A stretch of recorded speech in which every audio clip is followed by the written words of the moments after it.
Yan, naka-portrait na. Dito tayo sa ano, 2017 Avanza, ang Odo 110912. Bali, sa update ni, saan ba to? Sa application software na 1.1.3, nagbago din sila sa diagnose. Tingnan mo. Hintay lang natin. Tagal lang oh.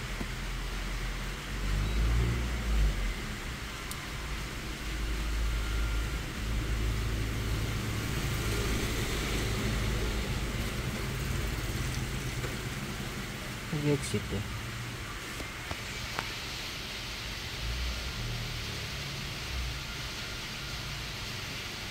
Ang tagal. Bilisan.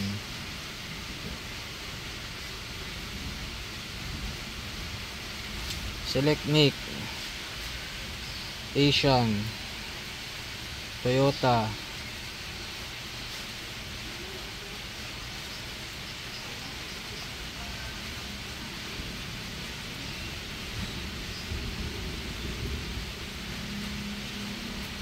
Automatic search. Siyempre, hindi niya masa-search. Oh, di ba? Manual.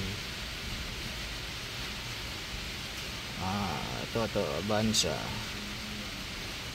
Okay. Check nyo na lang sa gilid. Meron naman sa gilid. F65. 2017 to eh. Without vehicle stability control. Okay.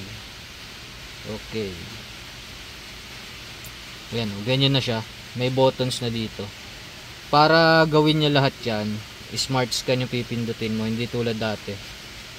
Smart scan na siya. Ayan, iisa-isay niya na yan.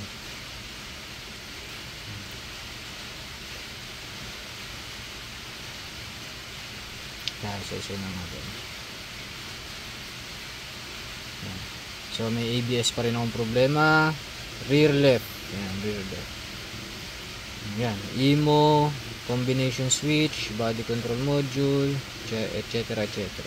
Ngayon, pwede mo pasukin yan. Halimbawa, itong EOBD. Puntahan mo lang yan. Ayun, may enter na siya. Dati kasi wala. Ayan, EOBD. Diyan. Lalabas na yung mga ganyan details. Tapos enter. Enter. Yan, dito ako magre-read live data. Same lang, same. Pero sa scanning, tumitigil siya. Makapag-read live data ka. Kaya lang, hindi niya nababa sa Avanza. Hindi niya na-read yung ano, Odo.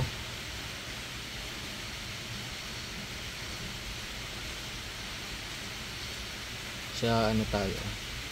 Wala talagang audio kahit combi meter.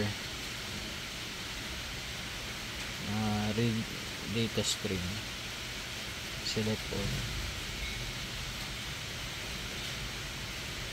Wala. May 28 liters pang laman yung tanke.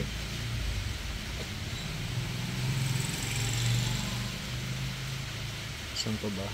Body control, combination switch, wala na. Tapos, ito pa isa nagbago. Ayun, service function, customize setting, vehicle information. Service function, ganyan ang mangyayari. I-scan niya lahat yung available nating services. Yan lang yung available natin. Oil maintenance reset, ABS bleeding, electronic throttle relearn. Yan lang yung available na service function. Ito yung sa maintenance, under maintenance. Tapos, customize setting,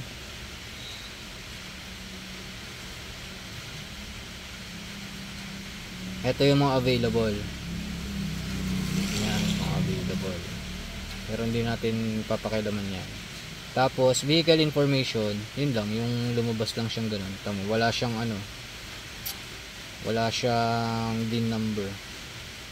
Tapos, pag mag-clear ka ng DTC, pwede naman dito. Sa report, hindi ko alam kung may nagbago. Tingnan na, ayun o. Toyota Avanza, hindi niya na-read yung kilometer odo. Pero pwede naman natin lagyan yan. 110912. Ito, nag-upgrade din tong ano, keyboard. Bago na rin to.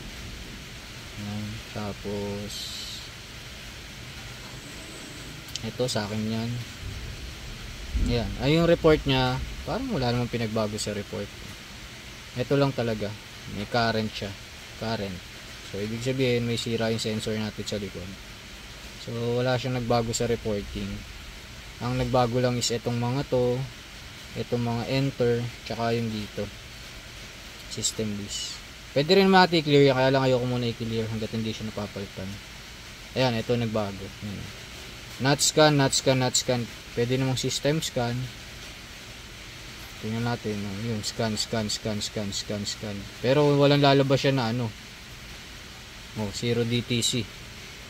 Yan yung kalimitang ginagawa ko ngayon eh. Puro scan lang pero 0 DTC. Hindi ko alam bakit ganun. Pero pagka hindi ko alam to isa. Pwedeng i-bypass yung iba. Kung halimbawa tapos ka na doon. Pero pinakamaganda ay smart scan. Lalahatin niya na yan. Kaya di ba? May lalabas na fault code isa.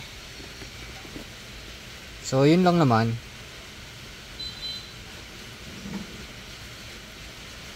Yun lang ang update sa scanning niya.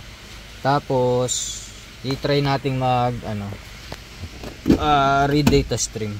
Start natin. Sa ano tayo? EOBD. Dito tayo sa EOBD. Okay.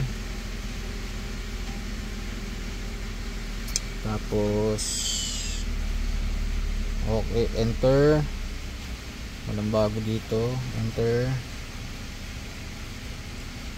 Read live data. Select all.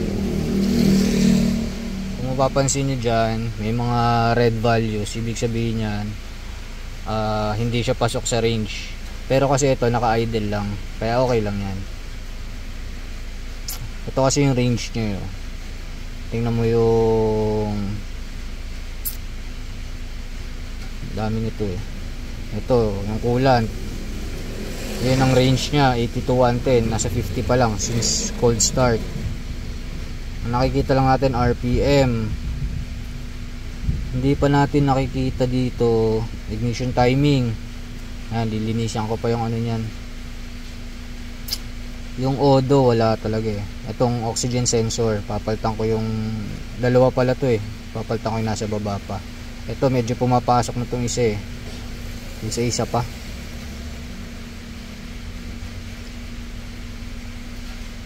Oh, 45 lang.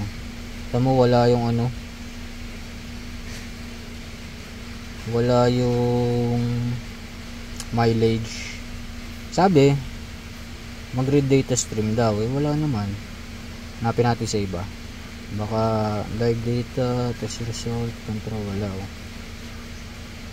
Sa iba. Sa EFI, tingnan natin. Read data stream. Select all. Okay. Wala dito yun. EFI. Puro off nga eh. Dito wala yung value.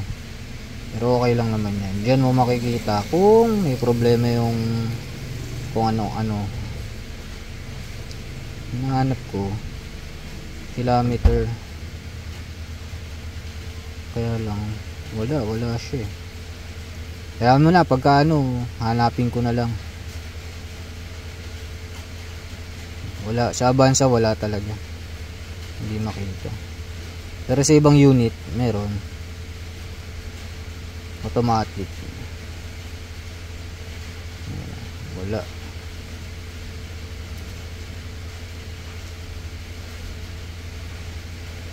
Wala.